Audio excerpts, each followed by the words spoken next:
السلام علیکم ملګرو، خدای دې وکړي چې ښه او جوړ به وای. ملګرو زمونږ نننی ټاپک چې ده هغه د نون په باره کې ده چې ډېر زبردست ټاپک دی. نو ویډیو تر پایه پورې وګورئ چې په هر څه باندې پوه شئ. نو ملګرو کله چې تاسو غواړئ چې خپل سامان په خپل نون سټور کې یا دکان کې خرڅ کړئ، نو دغې دوه طریقې دي. نو دته په انګلیش کې وایي چې سیلینګ موډل. دا دوه سیلینګ موډل دي، یو دا FBN او بل دا FBP.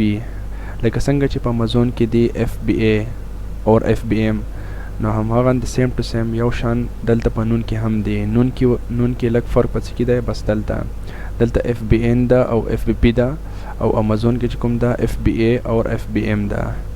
نو نننۍ ویډیو چې دا هغه د نون په باره کې ده چې نون کې سیلینګ موډل چې کوم سیلینګ موډل دا هغه دوه طریقې دي. اول دا FBN او دویم دا FBP. نو راځئ چې لاړ شو اول FBN ته چې FBN څه ته وایي او مونږ یې څنګه کولی شو.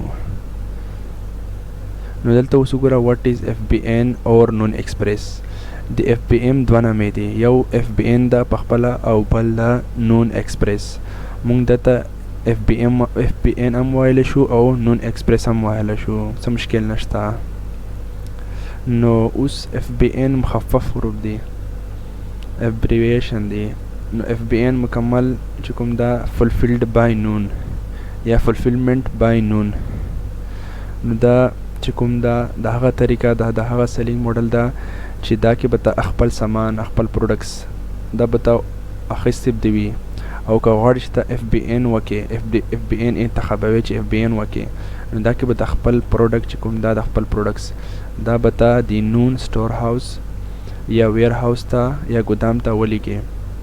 نو دا کې هر څه بیا نون کوي. کله چې تا ته اوډر راشي نو نون به یې ستا اوډر ریډي کوي هم او پیک کوي به هم، لیبل یې به هم په لګوي، هر څه به کوي او کسټمر ته به هم رسوي. دا کې هر څه نون کوي د FBN کې یا نون ایکسپریس کې. بس خالی به ته څه کوي چې خپل پروډکټس دي دا به نون ویر هاوس ته یا ګودام ته ولیږې. نو اینه بغیر بیا ستا هیڅ کار نشته، بس ته خالی اوډرونه کسه. نو ستا اوډرونه به ستا اوډرونه به نون هر څه کوي، په ریډي کوي به هم، پیک کوي به هم، هر څه به نون کوي. ته بالکل خلاص یې.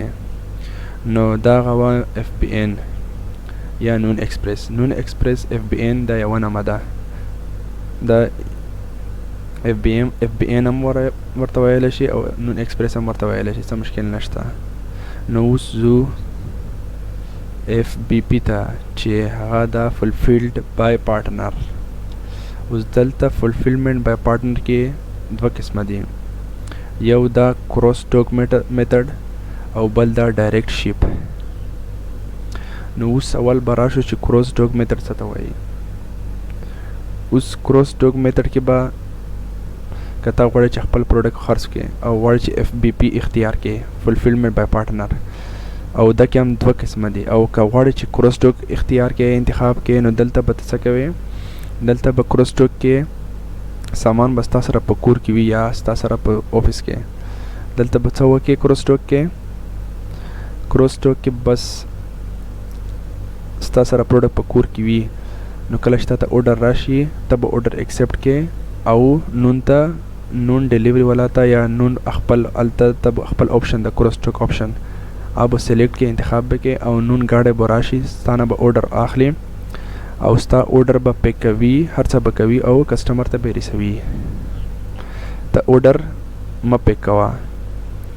نون چې کله ته cross dock میتھډ چې کوم دا د cross dock دا چې کله ته انتخاب کې، نو نون به راشي، نون گاډی والا ډیلیوري والا ستانه به اوډر اخلي او کسټمر ته به رسوي. پیک کوي به هم نون، دلته به ته پیک کوي هم نه، دلته به نون پیک کوي، هر څه به نون کوي، خو پروډکټ به ستا سره کور کی.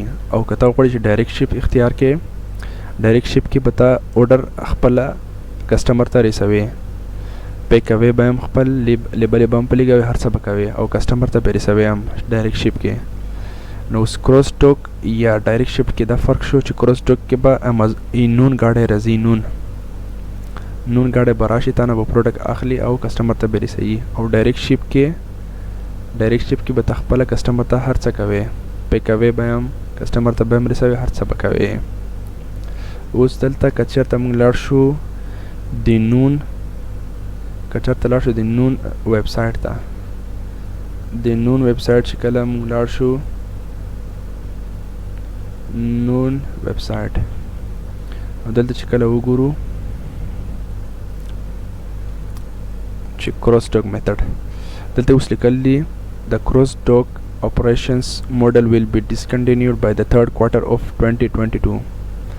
چې د cross-dock کوم میتھډ دا د کوم چې د cross-dock دا به موږ ختموو د third quarter، مطلب د سپټمبر د 9 میاشتې کې پر به دا موږ د هغه سیستم ختم کو. بیا به خالي موږ سره ډایرکټ شیپ وي، به موږ سره څه وي، موږ سره بیا خالي یو میتھډ وي دا ډایرکټ شیپ. نو نون وای چې مونږ دا ختموو، نو تاسو سره به څه یو، تاسو سره به یو اپشن وي بس خالي دغه. نو خدای دې وکړي چې ویډیو باندې پوه شوی وای، نو که پوه شوی نه یې پوښتنه کولی شئ. په خدای مو سپارم، مع السلامه.